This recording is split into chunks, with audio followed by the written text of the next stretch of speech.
వర్షాకాలం వచ్చేసింది. మీ ఇంట్లో వాటర్ ప్యూరిఫైయర్ ఉంటే ఈ వీడియో చివరి వరకు చూడండి. ఎందుకంటే ఒక చిన్న నిర్లక్ష్యం మీ కుటుంబ ఆరోగ్యం ప్రమాదంలో పడేసే అవకాశం ఉంది. కాబట్టి ఒకసారి ఈ వీడియోని చివరి వరకు చూడండి. నేను తాగుతున్న నీరు సడన్గా రుచి మారింది.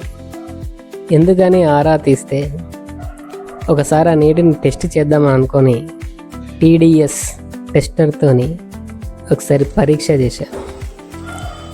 ఆ టీడీఎస్ టెస్టర్తో పరీక్ష చేస్తే 378 378 ppm కనబడింది. దాంతో వెంటనే ఆన్లైన్లో వాటర్ ప్యూరిఫైయర్కి సంబంధించిన ఫిల్టర్స్ ఆ కిట్ మొత్తం ఆర్డర్ పెట్టాను.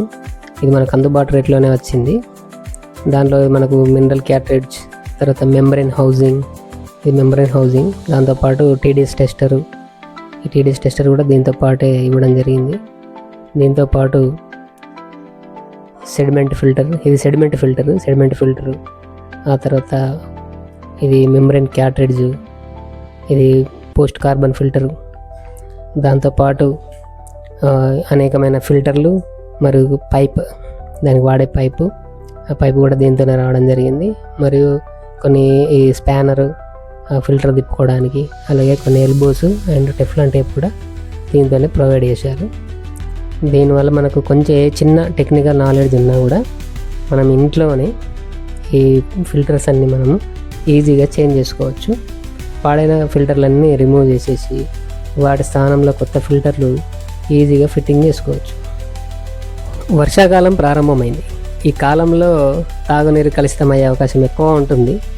అందుకే మన ఇంట్లో వాటర్ ప్యూరిఫైయర్ ఉంటే దాని ఫిల్టర్లు కూడా సమయానికి మార్చడం చాలా ముఖ్యం. చాలామంది ఒకసారి వాటర్ ప్యూరిఫైయర్ కొనుగోలు చేసిన తర్వాత సంవత్సరాల పాటు ఫిల్టర్లు మార్చరు. కానీ ఫిల్టర్లకు కూడా జీవితకాలం ఉంటుంది. మరి ఫిల్టర్లు ఎప్పుడు మార్చాలి? నీరు రుచి మారినప్పుడు మార్చాల్సి వస్తుంది. అలాగే ఫ్లో తగ్గుతుంది. అంటే మామూలుగా మనకు ఒక 5 నిమిషాల్లో 10 నిమిషాల్లో ప్యూరిఫైయర్ ట్యాంక్ నిండిపోయేది. హాఫ్ అన్ అవర్ 1 అవర్ తీసుకున్నా కూడా నిండుతలేదు అని అంటే ఆ ఫిల్టర్లు పాడైపోయినట్టు అర్థము. అప్పుడు మార్చుకోవాల్సి వస్తుంది. ఇక కొన్ని కంపెనీల ఫిల్టర్స్ అయితే ఇండికేటర్ వస్తుంది ఫిల్టర్లు మార్చుకోవడానికి. ఆ ఇండికేటర్ వచ్చినప్పుడు ఖచ్చితంగా మార్చుకోవాల్సి వస్తుంది. అందుకే ప్రతి 6 నెలలకు కానీ సంవత్సరానికి ఒకసారి కానీ ఆ టీడీఎస్ టెస్టింగ్ అనేది ఒకసారి చేసుకోవాలి. మన ఇంట్లోనే చేసుకోవచ్చు. ఆ టీడీఎస్ టెస్టర్తో ఒకసారి టెస్టింగ్ చేసుకొని చూస్తే ఆ టీడీఎస్ అనేది ఎంత పర్సెంటేజ్ వస్తుంది, ఎంత పీపీఎం వస్తుంది అనేది నాకు కనబడుతుంది. అసలు టీడీఎస్ అంటే ఏమిటి? టీడీఎస్ అంటే టోటల్ డిజాల్వ్డ్ సాలిడ్స్, అంటే నీటిలో కరిగిన లవణాల పర్సెంటేజ్. సుమారు 50 నుంచి 150 ppm మధ్య ఉంటే అవి మంచినీటిగానే పరిగణించుకోవచ్చు, అవి తాగొచ్చు. కానీ కొన్ని ప్రాంతాల్లో 150 నుంచి 300 ppm కూడా ఉంటుంది. ఇది కూడా తాగొచ్చు, నో ప్రాబ్లం. మన BIS భారతీయ ప్రమాణాల ప్రకారం సాధారణంగా తాగడానికి అనుకూల పరిధిలోనే ఉంటుంది. 500 ppm దాటితే కూడా కొంచెం తాగవచ్చును. కానీ 2000 ppm పైగా ఉంటే మాత్రం తాగడానికి అనుకూలం కాదని మన BIS అనేది చెప్తుంది. టీడీఎస్ ఎక్కువ ఉందని మాత్రమే నీరు ప్రమాదం కాదు. అలాగే టీడీఎస్ తక్కువ ఉందని మాత్రమే నీరు పూర్తిగా సురక్షితం అని కూడా చెప్పలేదు. కేవలం ఈ మీటర్ కేవలం కరిగిన ఘన పదార్థాల పరిమాణాన్ని మాత్రమే కొలుస్తుంది. సూక్ష్మజీవులు లేదా ఇతర కాలుష్యాలను గుర్తించది. ఈరోజు మా ఇంట్లో ఉన్న వాటర్ ప్యూరిఫైయర్లోనే అన్ని ఫిల్టర్లను నేనే మార్చాను. ఈ వీడియోలో మొత్తం ప్రక్రియ మీకు కళ్ళారా కనబడుతుంది.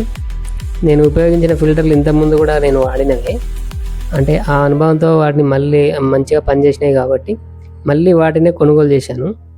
ఇది ఏ బ్రాండ్కి సంబంధించిన ప్రమోషన్ అయితే కాదు. మార్కెట్లో మంచి క్వాలిటీ కలిగిన అనేక బ్రాండ్లు ఉన్నాయి. మీ ప్యూరిఫైయర్కి సరిపోయే ఫిల్టర్లు ఎంచుకోవడం ముఖ్యం. ఈ వీడియో మీకు ఉపయోగపడితే లైక్ చేయండి, షేర్ చేయండి. ఇంకా ఇలాంటి ఉపయోగకరమైన వీడియోల కోసం మహేష్ 360 ఛానల్ని